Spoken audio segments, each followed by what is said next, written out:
Assalamualaikum warahmatullahi wabarakatuh. Selamat pagi. Perkenalkan, nama saya Aksan Marwan Firdaus, NIM 2602305096. Pada hari ini saya akan memaparkan terkait proyek kami yang berjudul Pentingnya Kesadaran Energi Bersih untuk Menjaga Lingkungan dan Masa Depan. Latar belakang dari proyek kami, yaitu energi merupakan kebutuhan mendasar dalam kehidupan manusia. Di era modern, ketergantungan terhadap energi terus meningkat seiring dengan berkembangnya teknologi dan urbanisasi. Namun sumber energi yang dominan saat ini yaitu energi fosil yang membawa dampak negatif signifikan seperti peningkatan emisi gas rumah kaca, polusi udara, dan percepatan perubahan iklim. Sehingga kondisi ini menuntut adanya transisi menuju energi bersih yang lebih ramah lingkungan. SDGs ke-7 yang berfokus pada energi bersih dan terjangkau menjadi pedoman global untuk mendorong akses energi yang aman, modern, berkelanjutan, dan terjangkau bagi semua. Di Indonesia, tantangan yang dihadapi dalam mencapai target ini meliputi ketimbangan akses energi bersih antara daerah maju dan terpencil, serta kurangnya edukasi tentang pentingnya penggunaan energi terbarukan.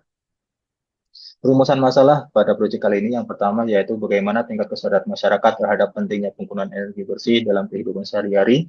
Yang kedua, apa saja kendala yang dihadapi masyarakat dalam mendukung transisi ke energi bersih. Dan yang ketiga, bagaimana peran masyarakat dalam mendorong implementasi SDGs ke-7, khususnya terkait energi bersih. Pelaksanaan kegiatan proyek kali ini diawali dengan penulisan proposal, kemudian dilanjutkan dengan wawancara dan pembuatan poster, kemudian dilakukan share poster, dan yang terakhir pembuatan laporan.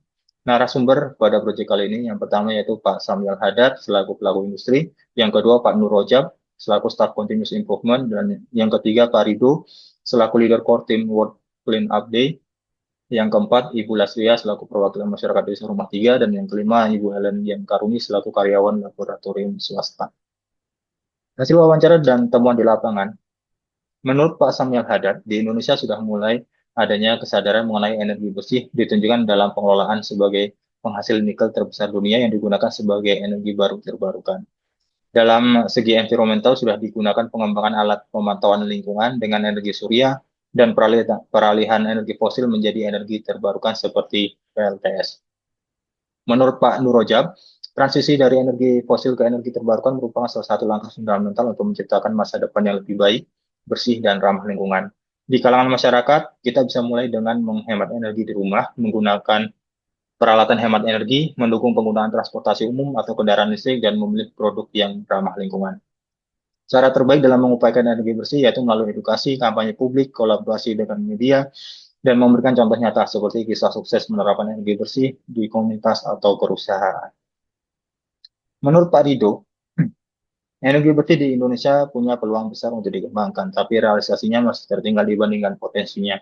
Negara ini punya sumber daya melimpah, matahari, angin, air, biomasa, dan panas bumi, tetapi transisinya masih lambat karena berbagai faktor seperti ketergantungan pada batu bara, regulasi yang belum sepenuhnya mendukung, serta investasi dan teknologi yang masih terbatas.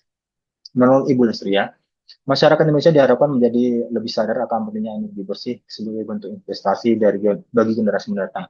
Penggunaan energi yang lebih ramah lingkungan tidak hanya dapat mengurangi polusi udara dan pencemaran lingkungan, tetapi juga membantu menjaga keberlanjutan sumber daya alam yang terbatas. Menurut Ibu Ellen yang Yan Karuni, masih banyak ditemukan masyarakat yang belum sepenuhnya memahami urgensi penggunaan energi bersih, terutama terkait aksesibilitas dan keterjangkauannya. Oleh karena itu, penekanan diberikan pada pentingnya edukasi publik yang lebih luas dan strategis. Saran yang kami berikan pada proyek kali ini, yang pertama yaitu peningkatan kesadaran dan pendidikan dengan mempromosikan efisiensi energi dan konservasi di dalam perusahaan melalui audit energi internal. Kedua, mengadopsi sumber energi terbarukan dengan beralih dari bahan bakar fosil ke sumber terbarukan seperti angin, air, dan energi matahari untuk mengurangi ketergantungan pada sumber daya yang menipis. Dan yang ketiga, memanfaatkan insentif yang diberikan pemerintah untuk mendukung implementasi energi bersih. Dan yang terakhir, diperlukan upaya lebih besar dalam meningkatkan edukasi publik mengenai akses energi bersih melalui kampanye dan program sosialisasi yang efektif. Kesimpulan, proyek kali ini telah menunjukkan pentingnya kesadaran sosial dan kolaborasi dalam menangani isu-isu lingkungan dan kebutuhan masyarakat.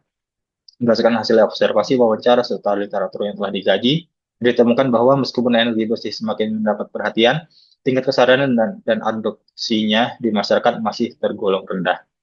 Sehingga untuk mencapai target SDGs 7 terkait energi bersih dan terjangkau, diperlukan strategi yang lebih terstruktur dalam meningkatkan kesadaran publik melalui inovasi teknologi, peningkatan aksesibilitas energi terbarukan, serta penguatan kebijakan yang berpihak pada keberlanjutan. Diharapkan masyarakat dapat lebih aktif dalam mendukung penggunaan energi bersih.